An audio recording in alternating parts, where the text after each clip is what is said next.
คลิปนั่งไงchỉលើកទី2ដើម្បីនិយាយអំពីកាហ្វេងងហើយនឹងនិយាយអំពីការផឹកកាហ្វេធ្វើមិនបងប្អូនទទួលបានកាហ្វេល្អនឹងឲ្យមើលមិនរៀនមើលកាហ្វេណាបងប្អូនដោយសារកាហ្វេคล้ายច្រើនហើយក្នុងការដែលខ្ញុំចេញនិយាយអំពីវីដេអូคลิปអំពីកាហ្វេងបញ្ជាក់ខ្ញុំមិនមែនជាអ្នកលក់កាហ្វេទេនឹងហើយចឹងបងប្អូនណាដែលគាត់ចង់មានសិទ្ធិជ្រើសរើសផឹកកាហ្វេពីប្រទេសណាជារឿងបុគ្គលនឹង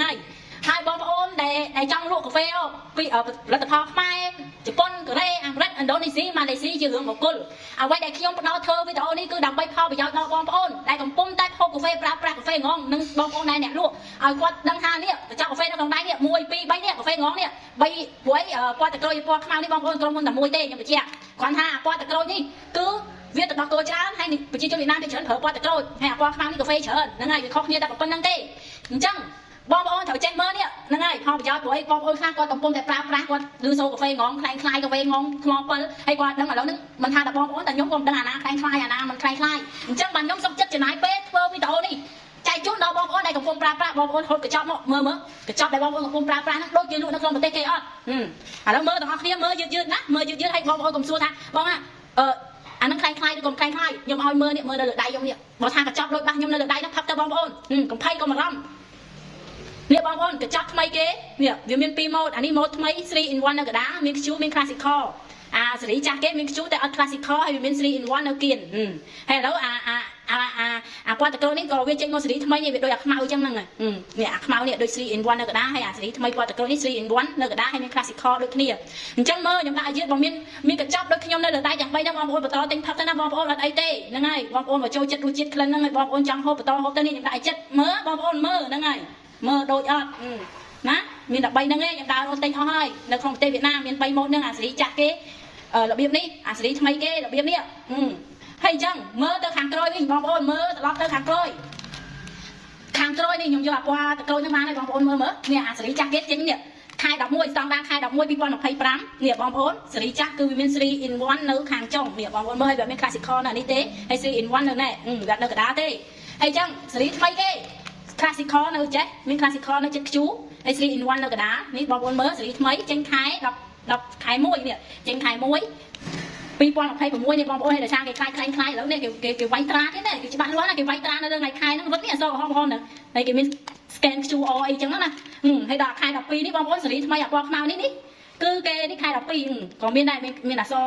រត់នៅលើថ្ងៃខែហ្នឹងបងប្អូនមើលទៅនេះសេរីថ្មីណាពីខាងក្រោយណាហ្នឹងហើយអាសេរីថ្មីហ្នឹងមិនវាមាន3 in 1នៅកណ្ដាលរូបភាពហ្នឹងហើយ More One នេះបងប្អូនគឺក្រុមហ៊ុនចេញសេចក្តីប្រកាសឲ្យគឺមិនមែនคล้ายទេដោយសារសបកកាហ្វេងងគឺអាប់ដេតដូររហូតដូចជាខ្ញុំទិញនៅប្រទេសវៀតណាមនេះបងប្អូនឃើញខែ11ផ្សេងខែ12ផ្សេងអញ្ចឹងទៅប៉ុន្តែសំខាន់វាមាន QR code scan ព័ត៌មានហើយខាងក្រុមហ៊ុនគេហ្នឹងបានចេញសេចក្តីប្រកាសឲ្យដល់បងប្អូនណារកឃើញកាហ្វេហ្នឹងមានកញ្ចប់คล้ายសង្ស័យថាคล้ายឬមួយបណ្ឌិតឃើញសារធាតុគីមីយកទៅក្រុមហ៊ុននឹងជូនជាទឹកប្រាក់ចំនួន$10,000ឲ្យដល់បងប្អូនរកឃើញថាមានកាហ្វេងងคล้ายហើយចឹងបងប្អូនថាជាបងចុះរបស់ខ្ញុំចេះមិនឃើញហ្មងคล้ายខ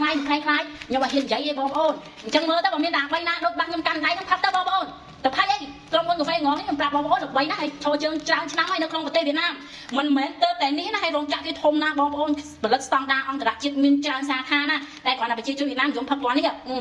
ហើយអញ្ចឹងបងប្អូនខ្ញុំចេញវីដេអូនេះបងប្អូនបញ្ជាក់ហើយណាអត់មែនអ្នកលក់ទេណាខ្ញុំនិយាយហើយបើសិនជាខ្ញុំចង់លក់កាហ្វេបងប្អូនខ្ញុំអត់មានយកកាហ្វេកញ្ចប់ទៅលក់ទេដោយសារខ្ញុំអត់ចេះផឹកកាហ្វេកញ្ចប់ខ្ញុំទៅទិញកាហ្វេគ្រាប់ហើយខ្ញុំកិនហើយខ្ញុំដាក់ចូលកញ្ចប់ដើម្បីឲ្យបងប្អូនដែលចូលចិត្តហូបកាហ្វេ Fin នោះឲ្យគាត់ទិញហូបហ្នឹងហើយបានកាហ្វេល្អហើយបើចំពោះកាហ្វេបងប្អូនអាកាហ្វេ Hong Fin អាកាហ្វេកិនគ្រាប់ហ្នឹងអត់មានតម្លៃថោកទេ1គីឡូអាហ្នឹងសេរីថោកអស់ឲ្យ$15 $16នៅក្នុងប្រទេសវៀតណាមហើយមួយទៀតបងប្អូននៅក្នុងប្រទេសវៀតណាមបងនិយាយអំពីកាហ្វេតើមានកាហ្វេคล้ายកញ្ចប់ទេកម្រមានណាកាហ្វេដែលគេតែងតែចាប់បានដឹកតោងចិនណាយកដឹងដឹកទៅណាឯងគឺជាកាហ្វេ Hong Fin អាកាហ្វេដាក់មកកញ្ចប់1គីឡូយកទៅ Hong Fin លក់តាមផ្សារហ្នឹងអញ្ចឹងដើម្បីប្រយោជន៍បងប្អូនចេះមើលកាហ្វេដោយសារយើងអត់ដឹងអាកាហ្វេคล้ายឲ្យដឹកតោងហើយខ្ញុំខ្លាចបងប្អូនដល់ថ្ងៃខ្លាចដោយសារបែងចែកឲ្យបានឲ្យច្បាស់ខ្លាចតែយកទៅដល់វិចកញ្ចប់ដាក់កាហ្វេខ្មែរធម្មជាតិកាហ្វេចេះចោអីងាប់ហើយយើងអត់ចេះមើលអញ្ចឹងខ្ញុំប្រៀបបងប្អូនចំពោះហើយខ្ញុំប្រៀបបងប្អូននេះដោយសារខ្ញុំជាមនុស្សចូលចិត្តផឹកកាហ្វេទៅដល់ទីណាក៏ខ្ញុំដើរភ្លក់កាហ្វេដែរហើយចំពោះកាហ្វេងងនេះខ្ញុំអត់ដែរផឹកទេមិនថាកាហ្វេកញ្ចប់មកពីប្រទេសណាខ្ញុំអត់ចេះផឹកហើយកាហ្វេងងនេះគឺខ្ញុំទិញរហូតដល់ទិញព័ន្ធលឿនទិញយកទៅសែងច្រៀងផ្ទះហ្នឹងហើយខ្ញុំនិយាយឲ្យត្រង់មិនមែនខ្ញុំអ្នកលក់ក៏មិនខ្ញុំអ្នកផឹកដែរអញ្ចឹងជៀសវាងបងប្អូនភាគច្រើនគឺហូបកាហ្វេ Hong Fin តាមផ្សារអីគេលក់មួយកែវកាហ្វេតកកាហ្វេដោះគោអីហ្នឹងណាខ្ញុំប្រៀបបងប្អូនមើលកាហ្វេដែលគ្រោះថ្នាក់ជាកាហ្វេគីមីបងប្អូនចំណាំណាអាទឹកវាដល់ខ្មៅគ្រាប់ហើយ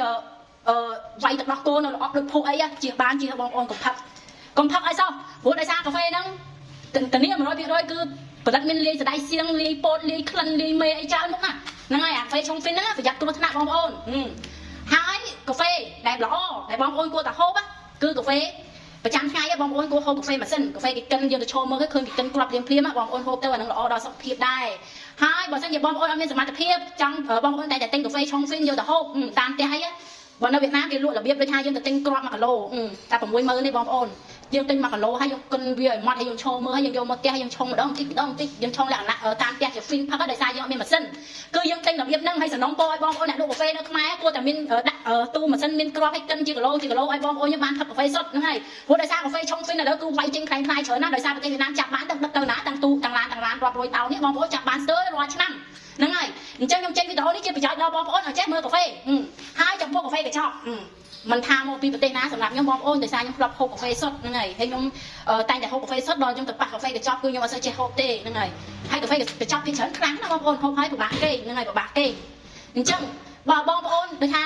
ចាំបាច់យូរម្ដងគេមានលក់កាហ្វេឬមួយក៏យើងទិញទុកទៅរះអីរវល់អញ្ចឹងចាំបាច់យើងប្រើប្រាស់ទៅកាហ្វេកញ្ចប់ហ្នឹងហើយតែបើសិនជារៀងរាល់ថ្ងៃជាប្រចាំបងប្អូនមិនគួរប្រើកាហ្វេកញ្ចប់ទេហ្នឹងហើយយូរហូបម្ដងបានហើយខ្ញុំអត់ហ៊ានបកស្រាយច្រើនទេដោយសាររបស់ដែលដាក់ក្នុងកញ្ចប់បងប្អូនត្រូវដឹងហើយរបស់ដែលដាក់ក្នុងកញ្ចប់គឺមិនវាតែងតែមានការរក្សាទុកហើយមិនថាមកពីប្រទេសណាទេចឹងខ្ញុំនិយាយនេះគឺដើម្បីឲ្យបងប្អូនមានជំរឿនផឹកហើយរៀនផឹកកាហ្វេឲ្យមានប្រយោជន៍ឲ្យល្អដល់សុខភាពហើយបងប្អូនសម្រាប់ខ្ញុំចូលចិត្តដើរភ្លក់កាហ្វេហើយខ្ញុំចូលចិត្តចង់ពេលដែលឃើញគេចាក់កាហ្វេឆុងហ្វីនបានច្រើនហ្នឹងចិត្តខ្ញុំចង់យកកាហ្វេទៅលក់ណាហើយបងប្អូនខ្ញុំទៅយកកាហ្វេនៅប្រទេសជប៉ុននៅប្រទេសខ្មែរបើខ្ញុំកំពុងនៅខ្មែរកម្ពុជាក្រោមនេះហ្នឹងអញ្ចឹងបើខ្ញុំចង់លក់បងប្អូនខ្ញុំទៅទិញអាកាហ្វេគ្រាប់ដាក់1គីឡូខ្ញុំយកទៅលក់ឲ្យបងប្អូនតែខ្ញុំអត់ចង់លក់ដោយសារអីពេលដែលលក់ខ្ញុំធន់មកអាពាក្យគេដៀលអើយកាហ្វេយួរនេះក៏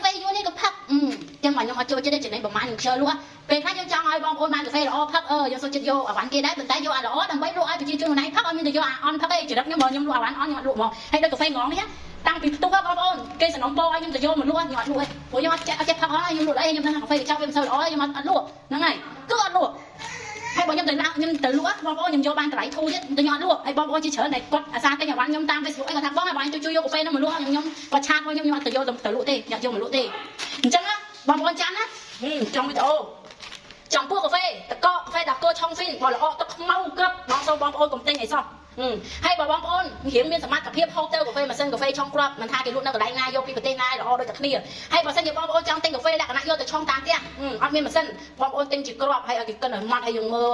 ឈរមើលអញ្ចឹងណាយើងកន្លែងណាដែលយើងទុកចិត្តយើងឈរមើលហើយឲ្យគេច្រកចូលកញ្ចប់យើងយកមកឆុងផឹកនៅតាមផ្ទះហើយអ្វីមួយទៀតបងប្អូនក្នុងនាមជាអ្នកលក់យើងកុំដៀលជន់អវ៉ាន់គេដើម្បីយើងលក់ខ្លួនឯងដាច់អីបងប្អូនហើយជំរឿអ្នកផឹកក៏ចឹងដែរគាត់ចង់ផឹកកាហ្វេពីប្រទេសណាជារឿងបុគ្គលអ្នកលក់ដែរគាត់ពេលខ្លះគាត់កំពុងតែកាន់ស្តុកអវ៉ាន់ងងហើយអ្នកលក់ខ្លះគាត់អត់មានលក់កាហ្វេងងទេដល់ពេលកាហ្វេងងអញ្ចឹងគាត់ជន់យកតែម្ដងអញ្ចឹងក្នុង